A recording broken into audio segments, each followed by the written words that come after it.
Hola, buenas tardes, ¿qué tal? ¿Cómo te va? Una vez más, ¿quién te habla? Sandro Álvarez te propone una vez más compartir reflexiones culturales en distintos aspectos, ya sea en la parte pictórica, ya sea en la parte de las letras, en la parte del mundo del espectáculo, el arte en todas sus manifestaciones. Bueno, hoy te invito a compartir un poco la vida y la obra, un poco el comentario de sus distintos libros de Manuel Mujica Lainez. Manuel Mujica Lainez nace en 1910. Hay una historia atrás de Mujica Lainez, ¿no? Tanto por la parte de su padre, una familia terrateniente de muchas tierras que después van perdiendo, y él un poco escribe sobre aquel recuerdo que quedó en la especie de esplendorosa época que les tocó vivir a ellos de chicos específicamente. Después, por parte de la madre, ya era una familia muy de ciudad, dado a las artes, con reminiscencias en la poesía y en la recreación artística. Manuel Mujica Lainez nace con esa ventaja. Un padre que es prácticamente el padre de Mujica Lainez, era un clubman, ¿no es cierto? Podría haber sido el abuelo. Era un clubman en donde vivía en uno de los clubes más lujosos de Buenos Aires, y ahí a los hermanos Lainez los quería mucho, pero a cierta distancia, ¿no? A Mujica Lainez le hablaba, los invitaba, y llegó el momento, en una época de la vida de Manucho, de Manuel Mujica Lainez y de su hermano, de irse a Francia, de irse a París. Y ahí empiezan a conocer esa cultura de ese país francés y empiezan a aprender todos los elementos que específicamente Manuel Mujica Lainez tuvo que tener para explayarse y también para entrar en el mundo de la literatura. Corre el año 1918, 1919 y culmina esa educación secundaria en un prestigioso colegio de París, y ahí el padre les hace a Manuel Mujica Lainez y a su hermano, les plantea, le dicen, bueno, miren, si alguno de ustedes quiere que regresemos a Buenos Aires, lo vamos a hacer. Pero si los dos quieren quedarse acá en Francia, también lo vamos a hacer. Le tocó hablar a Manuel Mujica Lainez diciendo que él dominaba muy bien el francés, la escritura francesa la llevaba muy bien a la perfección, y que él se proponía ser un escritor francés, un escritor de lengua francesa. Y el hermano, cuando le tocó el turno, dijo no, automáticamente quiso volverse a la Argentina. Entonces, bueno, los hermanos Mujica Lainez vuelven a la Argentina, y la consecuencia de eso es que el hermano de Mujica Lainez, de Manuel Mujica Lainez, vivió muy poco en la Argentina, vivió aproximadamente 3-4 años, estuvo en Japón, estuvo en China y después estuvo instalado en muchísimos años en los Estados Unidos. Lo cierto es que Mujica Lainez, por azares del destino, podría haber sido un escritor francés. Pero bueno, el destino lo volvió a su tierra natal, y allí, con su suntuosa letra, con su suntuosa forma de explayarse y de escribir, esa refinada prosa, esa refinada forma de exaltar y de revivir aquella aristocracia en la cual se personificó él y los suyos, ¿no es cierto? Manuel Mujica Lainez es un baluarte de lo suntuoso y de la exaltación de lo refinado en la literatura argentina. Hay otra cosa que confiesas en uno de tus primeros libros y más tarde también en algunas entrevistas, que es que desde niño tuviste una enorme pasión, un enorme amor por los objetos. Ah, sí, sí, sí. Yo creo en los objetos. Más que en los seres humanos. Inclusive más que en los seres humanos. Creo que son más fieles, ¿no?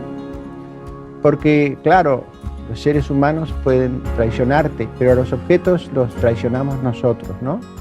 Es decir, nosotros decimos, esta silla es Luis XV cuando sabemos perfectamente que no lo es, y así sucesivamente, y le inventamos una historia en esta silla fulano y tal. No, nosotros somos los que mentimos, los objetos no mienten. Y he pasado la vida reuniendo objetos.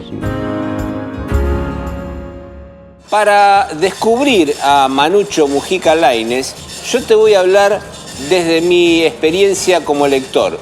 Yo leí el libro La Casa y he leído también esos relatos sobre misteriosa Buenos Aires, ¿no es cierto?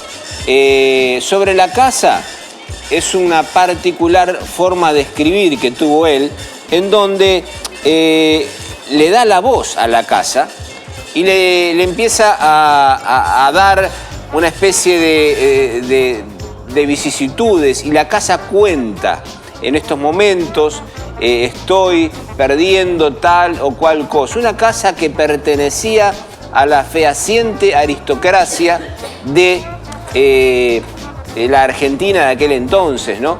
Y esa casa cuenta, a medida que se va desarmando, todos sus recuerdos, todas las vivencias que pudo amalgamar en esos grandes y esplayantes living, comedores. Y bueno, es una forma de que la aristocracia, en ese sentido, es contada por una casa que cuenta, que te da a entender que en un tiempo, en Buenos Aires específicamente, en nuestro país particularmente, existió una clase dominante, digamos oligárquica, que tenía sus características y revestía ciertos elementos.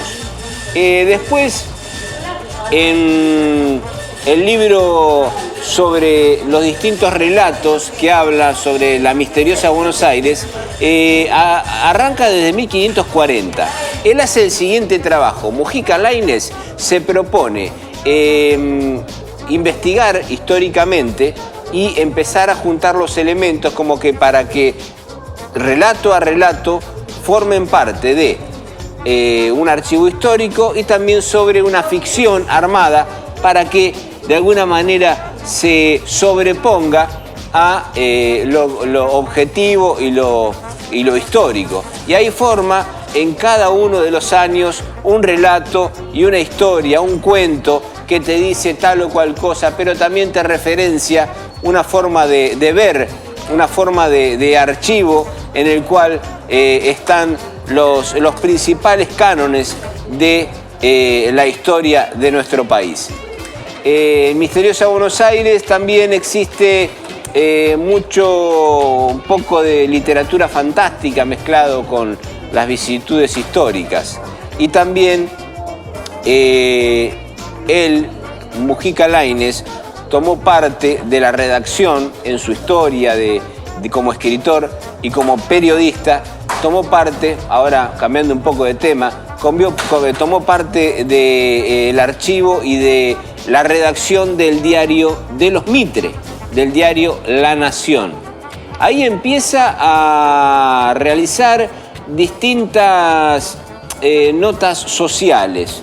Él dice que uno de la familia de los Mitre lo invita a ingresar al diario La Nación y bueno, empieza a realizar distintas redacciones de lo social. Ahí está una semana y media, un poco aburrido, extenuado por la excesiva, digamos, recurrencia al formato de una nota de lo social. Entonces, se toma un poco el atrevimiento, escribe un suelto, una especie de ensayo periodístico, y se lo muestra al jefe de editorial de La Nación.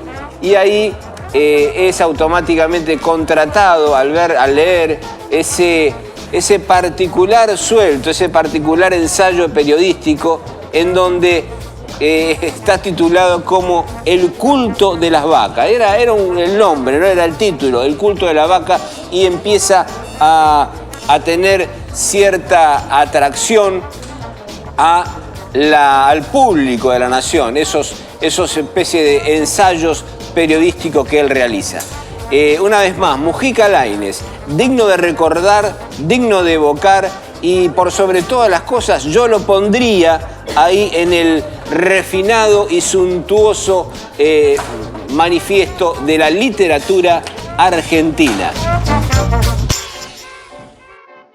Bueno, y en las recomendaciones de lectura, quien te habla, Sandro Álvarez, te recomienda, estuvimos hablando de Manuel Mujica Lainez, Aquí vivieron. Este libro relata toda una especie de historia de específicamente la aristocracia en nuestro país. Esa aristocracia que se hizo presente y que tomó un poco fuerza y esplendor a principios del 1900 y hasta el 1920, 1930. Después la historia, ya sabemos, se divide y se va fragmentando. Otro libro digno de recomendar de Manuel Soriano, 9 formas de caer. 9 formas de caer es una introspección psicológica de un personaje que se propone verse a sí mismo y se propone por sobre todas las cosas, bueno, Manuel Soriano lo hace muy bien, indagar en el mundo literario. Y acá tenemos un poco otro libro de Jorge Fernández Díaz, La herida. Este libro es un poco un libro testimonial, un poco que habla de espionaje, nos toca a nosotros, a los argentinos. Tiene algunas implicancias la historia con el Vaticano, con el actual Papa, y bueno, es una especie de entramado de espionaje policial y que es muy entretenido y muy bueno a algunos de a lectores que les gusta el suspenso y el espionaje, ¿no es cierto? Y la parte policial. Bueno, querido amigo, queridos amigos, una vez más, muchísimas gracias por estar una vez más disfrutando de Reflexiones Culturales. Reflexiones Culturales se propone espacio a espacio, momento a momento, abrir una ventana y que el rosaleño se introduzca y podamos mano a mano compartir las distintas especies de manifestaciones artísticas a nivel local, a nivel nacional y a nivel internacional. Nuevamente te digo chau y hasta la próxima.